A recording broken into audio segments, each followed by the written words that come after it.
잠언 18장 13절 14절 말씀입니다. 사연을 듣기 전에 대답하는 자는 미련하여 욕을 당하느니라. 사람의 심령은 그의 병을 능히 이기려니와 심령이 상하면 그것을 누가 일으키겠느냐. 아멘. 성경에 말을 많이 하면 허물을 면키 어렵다고 말씀했습니다. 실제로 그렇죠. 안 해도 될 말을 한다는 말이죠. 또 말을 하다 보면 그 희한하게 자기 스스로 이 감정이 고취돼 가지고 좀 과장하거나 지나치는 면도 있습니다. 되게 그런 경우는 싸우다 보면 안 할 말까지 하게 되면서 분에 분을 더 실어서 이렇게 큰 진짜 폭풍이 부는 경우가 있죠. 하나님 말씀이 옳다는 것은 말을 해보면 압니다. 그런데요, 말을 언제 하느냐도 굉장히 중요합니다. 그렇죠? 말의 정도도 중요하고 양도 중요한데 언제 하느냐. 그래서 성경에 잠언에도 보면 때에 맞는 말이 얼마나 좋은가. 아로새 긴 은쟁반의 금사과다 그랬어요. 최상을 말하는 거죠. 최상. 근데 오늘 말씀 보니까 사연을 듣기 전에 대답하는 자, 이거는 말의 때를 말하는데요. 미련한 행위다 이렇게 말씀하고 있습니다. 이런 경우는 왜 그러냐면 듣는 시간이거든요. 그렇죠? 듣는 시간인데 자기가 말을 해버리는 겁니다. 그러니까 미련하다는 겁니다. 우리가 만사의 때를 지키지 못할 때 미련하다 하는데 그 만사 중에 말이 중요하단 말이죠. 근데 그 말도 때를 지키지 못하면 똑똑하고 지혜롭다 소리를 못 듣고 미련하다 소리를 듣는 거예요. 상대방이 문제나 사연을 말하고 있는데도, 그러니까 무슨 말입니까? 무언가를 좀 들어달라고 요청하는 겁니다. 그렇죠? 지금은 먼저 좀 들어달라고 요청을 했습니다. 그리고 듣고 나서 위로를 하든지 책망을 하든지 조언을 해주든지 뭐 문제 해결 방법을 가르쳐 주든지 그렇게 해달라고 하는 겁니다. 그런데 그때 내가 말을 해버리는 거예요. 이게 얼마나 참 잘못된 거냐면 누군가 나한테 사연을 말한다는 것 자체가 나를 높이 사서 하는 거거든요. 그렇죠? 내가 저 사람한테 내 얘기를 좀 해야겠다.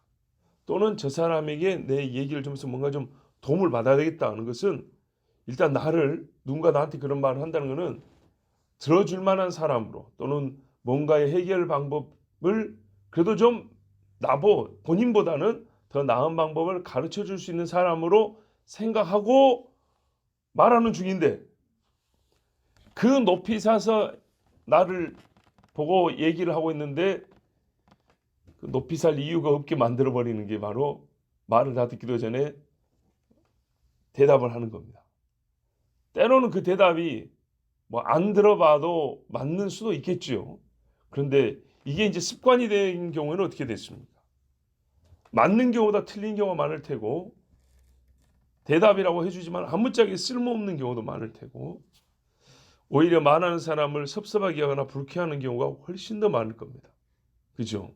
예. 그러니까는 말을 듣고 대답을 해줬는데 그 대답이 얼마나 유용하냐, 얼마나 나한테 적절한 대답이 됐느냐 또 중요하지만 혹 그렇다 하더라도 항상 먼저 말을 해버린다. 그러면은 잘난 척하는 것처럼 보이고 이렇게 말하는 나를 존귀하게 여기지 않는 이런 마음이 들어버려서 저 사람이 똑똑하건 안 똑똑한 간에 별로 말하고 싶지 않은 그렇게 되겠죠.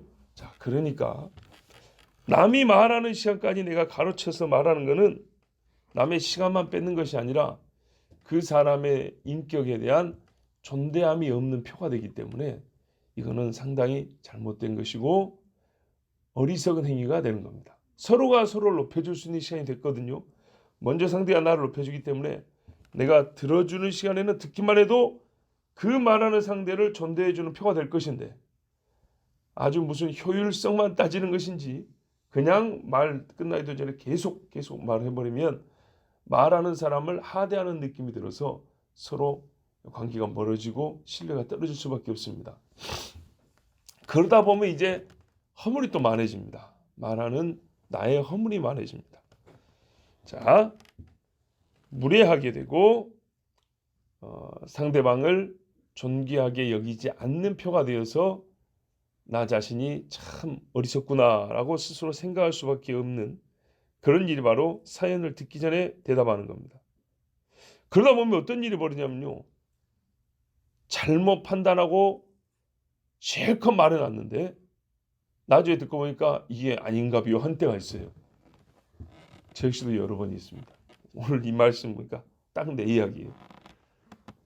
아니 그나마 맞아떨어지면 그래도 반타작이라고 하는 건데 잘났다고 대답 실컷 했는데 말이죠. 듣기도 전에 말한 것일 뿐만 아니라 아닌 거였어요. 막 해놨는데 저쪽에서 그렇게 좀만 더 들어보세요 하고 얘기를 했는데 듣고 보니까 아닌 거예요. 엉뚱한 방향을 잡았던 거예요. 그러면 무례할 뿐만 아니라 말도 틀려가지고 이것도 저것도 하나도 건질 것이 없는 진짜 이런 표현을 진짜 쓰레기 같은 말만 한 거예요. 건질 게 하나도 없는. 자, 여러분 부끄럽더라고요. 말씀 보세요. 욕을 당하느니라. 그렇죠? 13절에 수치를 당한다. 자기 부끄러움이다 그런 말입니다. 진짜 부끄럽더라고요. 주여. 말 뜻을 이해하지 못한 것이 아니라 말하는 사람의 심정에 대한 공감도 전혀 없는 게 되어버리거든요. 예. 효율성도 없고 사랑도 없고 존귀도 없고 진짜 아무것도 건질 게 없는 그게 바로 남의 말을 하지 말라는 게 아니고 저쪽에서 먼저 말하는 시간이라면 그거 다 듣고 해줘도 충분하다는 겁니다. 먼저 말하다 보니까 대답하다 보니까 정말로 부끄럽게 된 경우가 스스로 부끄럽게 만든 경우가 많이 있었습니다. 뭐 여러분도 경험이 있을 겁니다. 누구든지 세상에 듣기만 하는 사람도 없고 말만 하는 사람도 없거든요. 다 겪었던 이야기일 겁니다. 예수님을 만나고 중생한 이스라엘의 선생 한 사람이 있습니다. 아주 훌륭한 선생이죠. 니고데모라고. 니고데모가 바리새인들이 예수님을 막 비난하고 정죄하니까 예수님을 변호하는 말을 했어요. 얼마나 훌륭하게 말했냐면 이 한마디에 바리새인들이 일단은 물러갔어요. 입을 다물었어요. 우리 율법은 사람의 말을 듣고 그 행한 것을 알기 전에 심판하느냐? 그랬어요. 그러니까 바리새인들이 아무 소리 못했어요. 참 여기서 중요합니다. 우리 율법은 사람의 말을 듣고 그 행한 것을 알기 전에 심판부터 하는 것이냐? 여러분 율법이 그래요? 아닌 거예요. 율법은 아니에요. 그러니까 무슨 말하면 율법은 율법 스스로 율법주의를 부정해요. 율법을 아는 자도 사람의 말을 다 듣고 자기 말을 합니다. 율법만 배웠어도 사람의 행위를 알기 전에 함부로 판단하지 아니합니다. 그런데 우리가 새 언약 예수 그리스도로 말미암은 영생의 언약을 배우고 어찌 율법만 배운 사람만 또 못해서 되겠습니까? 말이 되지요? 말이 혹시 이게 문법절 안 맞는가? 율법을 배운 사람도 이렇게 하는데 진짜 율법 이상을 배운 우리가 율법을 가르치는 선생만 못해서 되겠습니까? 그죠?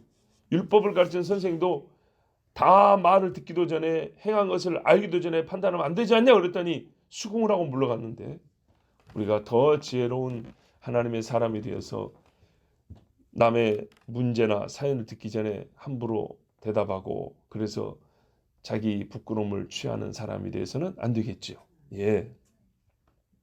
14절에 보면 사람의 심령은 그의 병을 능히 이긴다. 그래서 심령이 상하면 그것을 누가 일으키겠느냐? 고치겠느냐? 견디겠느냐? 이런 말입니다. 즉 심령까지 상해버리면 큰일 난다는 얘기죠.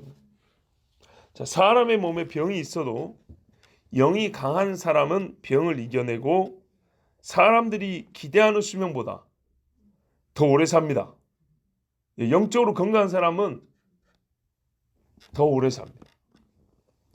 영이 육에 미치는 영향을 알지 못하는 분이 없기를 바랍니다. 정말로 우리가 살면서 죽기 전에 병원에 가서 의사한테 물어보기를 전부 다 말이죠. 한 사람도 안 빼고 나의 기대 수명이 몇 년이나 됩니까를 다 알고 죽지는 못해요.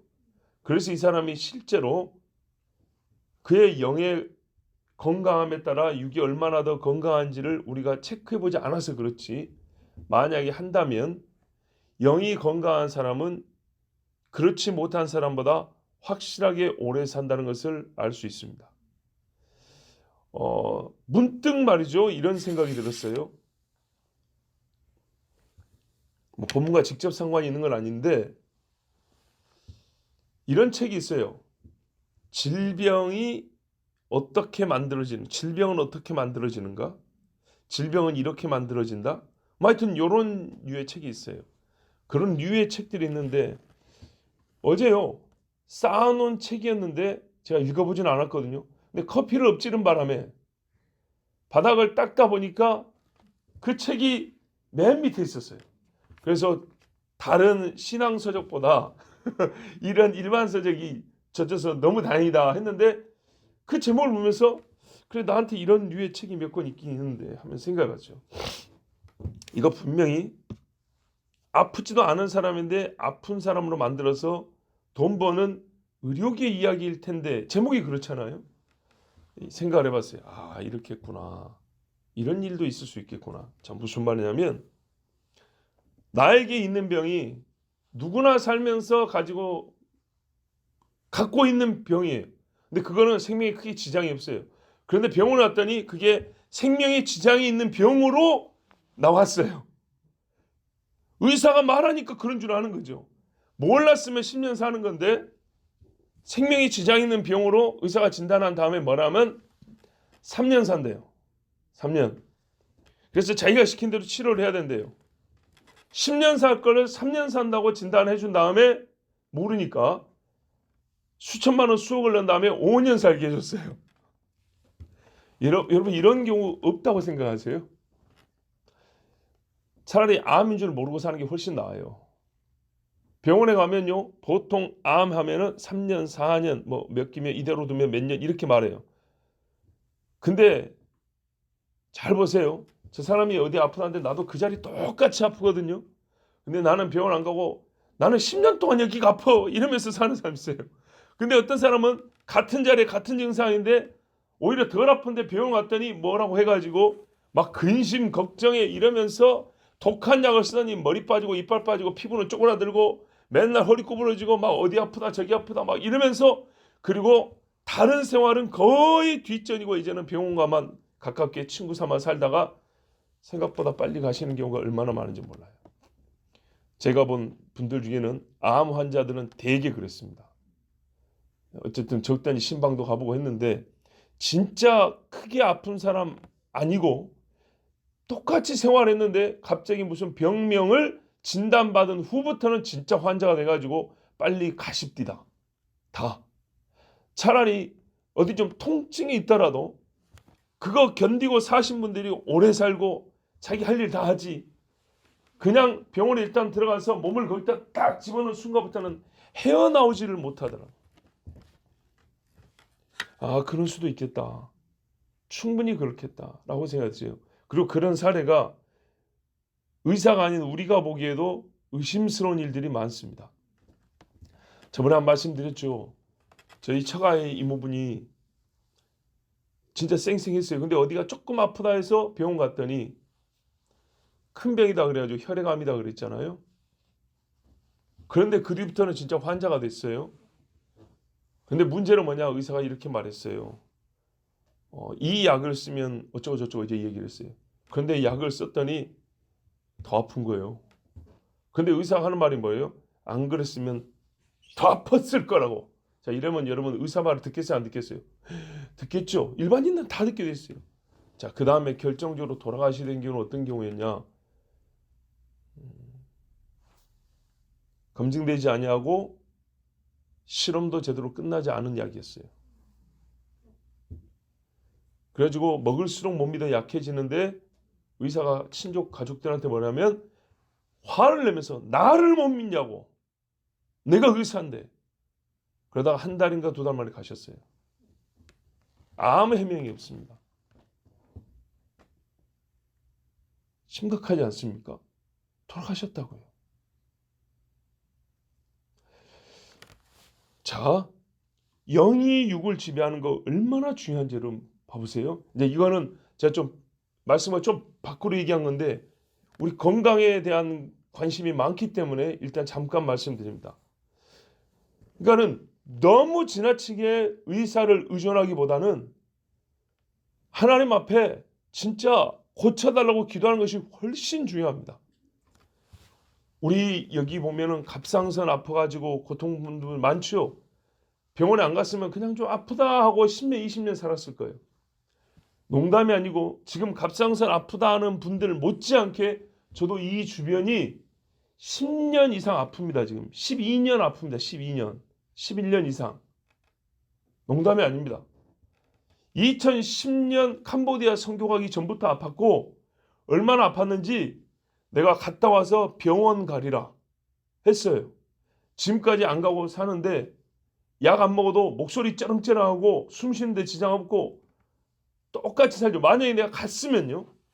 어땠을까요? 무슨 말이냐? 전혀 가지 말란 얘기가 아니에요. 정말 견디기 어렵게 아픈 경우가 있어요. 음식이 안 맞아가지고 알레르기 반응만 일어나도 가서 뭐 사 먹어야 되잖아요. 아, 그런 건 즉각 가야죠. 그런데 말이죠. 진짜로 큰 병이라고 생각하지만 아닌 것들도 많아요. 여러분 보기에는 목소리가 크니까 안 아프면 몸 아픈 데가 굉장히 많은데 아프지만은 몇 달씩 그냥 버티고 지나놓고 나면 또 괜찮아지는 경우들도 있어요. 그러니까 여러분 너무 지나치게 의사 그리 안 하셔도 괜찮습니다. 그보다는 믿음의 사람들, 지금 상대적인 이야기인데 믿음의 사람들은 제발 기도를 좀 하세요. 기도를. 요한 3서 1절 2절에 살아는 자여 내 영혼이 잘됨 같이 요한 3서 1장 2절에 살아는 자여 내 영혼이 잘됨 같이 내가 범사에 잘되고 강건하기를 내가 간구하노라. 이 강건이 바로 건강입니다. 건강. 네가 건강이를 원하는. 여러분 눈먼자 안진뱅이 문둥병자 어떻게 치료됐습니까? 예수님의 말씀으로 고쳐졌죠. 즉 영적 권능을 고침을 받았습니다. 예수님께서 하신 일이라 우리는 뭐 상관없다 그러면 안 돼요. 원리는 똑같아요. 뭡니까? 영이 육을 지배한 겁니다. 예수님의 영이 이 육을 고친 거라고요. 영이 살고 육도 살며 영이 죽은 자는 몸도 금세 죽습니다. 자, 뭐 계속 반복해서 드리는 말씀이지만 한 15년쯤 전에 전직 해병대 출신 아저씨를 만났다 했어요. 교회 앞에서 거의 쓰러지고 걷지도 못할 사람인데 그래서 청년들 몇 사람을 그 집에 데려다 줬어요. 근데 이 사람이 숨도 제대로 못 쉬고 걷지도 못하는 사람인데 그 집에 왔더니 지하방인데요. 어떻게 이고 있냐? 달마도가 큰 거 붙여져 있고 방에 오줌도 싸놨어요. 그 이렇게 힘든 사람이 왜 나왔냐 그랬더니 죽을까 봐서요. 아니 귀신 잡는 해병이 왜 그러니까 무서워 벌벌 떨고 있는 거예요. 밥도 못 먹어요. 얼마나 무서워서 화장실 못 가서 방에 또 오줌을 쌌겠어요. 예? 귀신 잡는 해병대가. 자, 왜 그러냐? 진짜 말 그대로 귀신 때문에 두려워서 그런 거예요. 귀신 때문에 영이 극도로 쇠약해지니까 몸도 완전히 약해져가지고 눈앞에 있는 음식을 떠먹지도 못해요. 영이 두려움에 사로잡히니까 음식이 있어도 목구멍으로 넘어가지를 않아요. 그래서 죽어가는 거예요. 그래서 뭐부터 해줘요? 이 양반을 데리고 응급실로 데리고 가서 링거를 맡게 해주냐? 아니요. 예배했어요. 예배. 예배하고 저 닮아도 떼버려도 됩니까? 남의 거니까 떼버려. 떼고 바로 불태워버렸어요. 그리고 음식을 해줬어요. 자 보세요. 영이 약해지면 몸이 약해지게 돼 있어요. 또 저희 친족 할머니가 계시는데 좀 먼 친족인데요. 간암으로 사경을 해봤어요. 간암 걸린 사람은 피가 안 돌기 때문에 얼굴이 새까맣고 숨을 못 쉽니다. 산소가 없어요. 피에. 하고 막 꺼이꺼이 합니다. 그런데 명절이 돼가지고 설인가 저희 막내 할아버지가 목사님이었어요. 와가지고 이제 친족 가니까 형수님이잖아요. 아고 형수님 예배합시다고 예배를 드리고 기도를 하니까 깨끗하게 나와버렸어요 진짜로. 그래서 그때 명절에 동네에 소문이 났는데 할아버지 함자가 평자 오자인데 병호가 누구 함세 암을 고쳐버렸다네. 소문이 쫙 났어요. 그래가지고 얼굴이 환하고 이 할머니가 화색이 돌아 이게 간이 새로워지니까 그래가지고 얘기도 하고 음식도 먹고 진짜 다 나았다 그랬어요. 근데 이제 이 목사님 뭐라냐, 형수님 나 따라갑시다. 우리 교회 가서 기도하고 몇 달 있다가 옵시다. 그러면은 그냥 깨끗해질 거예요. 그런데요 문제는 그 자식들이 안 보낸 거예요. 자 그럴 때 어떻게 되냐, 가고 나자 다시 쉬는 거예요. 그래서 저희 아버지 어머니가 그때 겨울에 김양식 하는데 한겨울에 온몸에 땀에 젖을 정도로 와서 기도를 막 했어요. 예배드리고. 그럼 뭐라 하는지 아십니까? 그 할머니 말씀이 너희들이 들어올 때 귀신이 나가더라. 자기한테 있던 귀신이 나가가지고 저 대문 밖으로 나왔는데 저 대문 밖에 저렇게 저기 서 있다고 그래요. 그러니까는요 몸이 살아나는 거예요. 깨끗하게 살아나는 거예요. 근데 그 집 자식들은 옆방인데 오지도 않아요. 이게 중요한 겁니다. 남의 식구는 와서 이렇게 예배를 하고 기도를 하고 그러면 어떻게 해요? 또 환해져요. 사람이. 화색이 돈다 그러죠. 그런데 가고 나면 어떻게 해요? 그 귀신이 다시 들어온대요. 그럼 어떻게 해요? 완전히 쫓아내야 되겠죠. 근데 믿음 없는 식구들은 다 잠을 자고 있으니 여러분 영의 잠, 육의 잠 똑같은 거예요. 영이 깨있으면 육이 깨 똑같은 거예요. 다 잠을 자고 있으니 어떻게 해요? 잠자는 동안에 다시 귀신이 7귀신이 또 들어온다 그래요. 성경에. 들어오고 들어와서 결국에는 얼마 못 가 돌아가셔버렸어요. 얼마나 안타까운가. 제가 어릴 때 촌사람들의 신앙을 보세요. 촌사람들의 믿음이에요. 뱀을 잘못 잡으면 어떻게 해요? 귀신 든다 그래요. 그래갖고 실제로 어떤 집에서 뱀을 잡아 죽였는데 그 집 딸이 뱀 눈깔이 돼가지고 뱀처럼 날름날름하고 방에 갇혀 사는 집이 하나 있어요. 지금도. 그런 것이 이 촌사람들의 이 사망의 종로로 난다는 거예요. 근데 제가 어릴 때 추석 때인데 뱀을 한 마리 잡았어요. 아버지가 대맹이라고 돈 되는 뱀이에요. 그때 당시 이 한 마리에 10몇만 원씩 하는 뱀이에요. 네? 35년 전에 이 뱀을 잡아가지고 그러니까 가만히 이제 넣어놨어요. 사람들이 뭐라냐, 명절에 뭐 귀신한테 제사 드리는 날이죠. 추석 때 그 뱀 잡으면 안 되네. 큰일 날 거네. 사람들이 막 이랬어요. 우리 아버지가 웃어버렸죠. 그랬더니 그때 당시에 요런 식의 연약한 믿음을 갖고 있던 우리 할머니가 돌아가시게 됐어요. 할머니가 힘이 없고 사람이 눈이 풀어지고 진짜 말 그대로 죽어갔어요. 죽어가니까 여러분 죽어간다는 사람이 갑자기 죽어간다는 게 뭐 큰 증상처럼 안 보이죠. 진짜로요. 곧 죽어갈 것처럼 사람이 약해지는 경우가 있어요. 순식간에 다운되는 거예요. 아무것도 못 먹고 숨이 막히고 얼굴은 새파래지고 심장박동이 벌써 잦아드는 거예요. 약해지는 거예요. 그래서 사람들이 어떻게 했냐, 우리 할머니 돌아가신다고 빨리 병원으로 모시고 가라고 동네 사람들이 우리 아버지한테 뭐라고 막 했어요. 네가 뱀을 잡아가지고 네가 어머니 죽어간다고.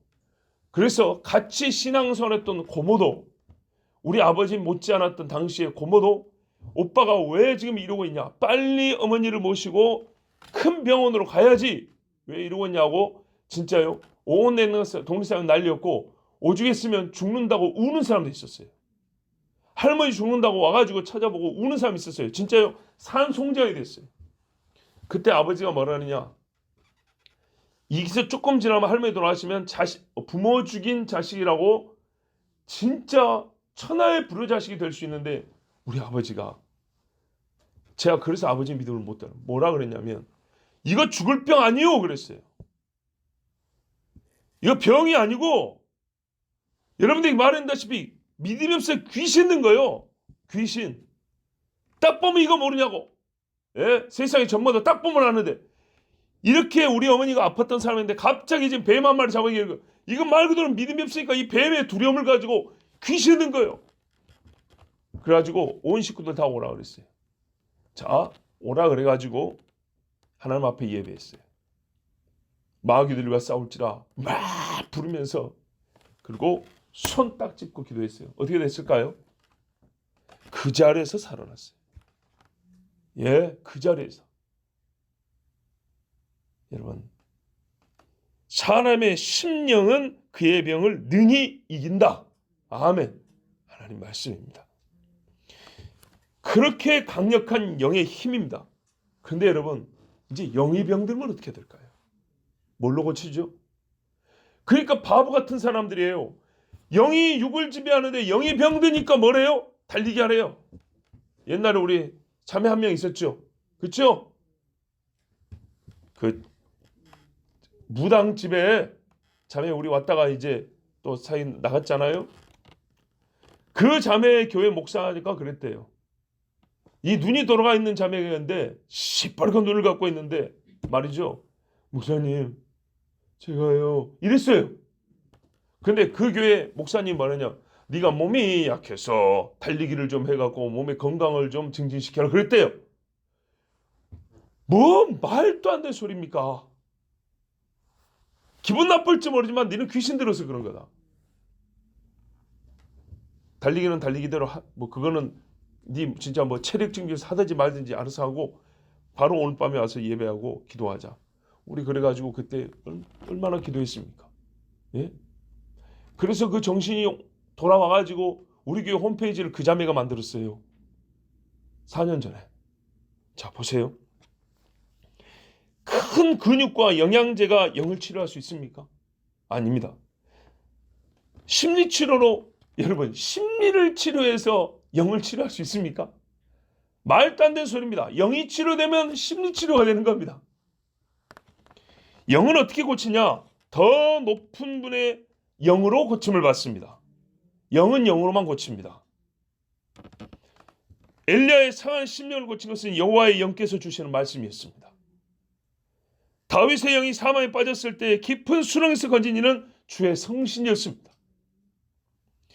주의 영은 다윗으로 하여금 하염없는 회개의 눈물을 흘리게 해서 그의 심령을 고치고 육도 강가르게 했습니다. 다윗이 하나님 앞에 죄를 짓고 나니까요, 밥이 안 넘어가요. 사람이 수척해졌다, 뼈가 말라버렸다 그랬어요. 여러분, 우리 이야기도 한번 해보자고요. 내가 실제로 영이 약하고 내 영이 자빠져 있을 때 말이죠, 무엇이 내 영을 잡아 일으키던가요? 영을 일으키는 것은 영밖에 없습니다. 하나님의 영밖에 없습니다. 누가 내 영을 다시 굳건히 세우는가 말입니다. 사람이 아니요 하나님의 영, 성령 하나님입니다. 그러므로 우리는 오늘 다윗과 같이 기도해야 합니다. 보고 또 볼수록 이 기도는 참으로 위대하고 복된 기도입니다. 하나님이여 내 속에 정한 마음을 창조하시고 내 안에 정직한 영을 새롭게 하소서. 예, 너무나 위대한 기도입니다. 여러분, 성령으로 내 영이 늘 새 힘을 얻기를 바랍니다. 강건하기를 구하십시오.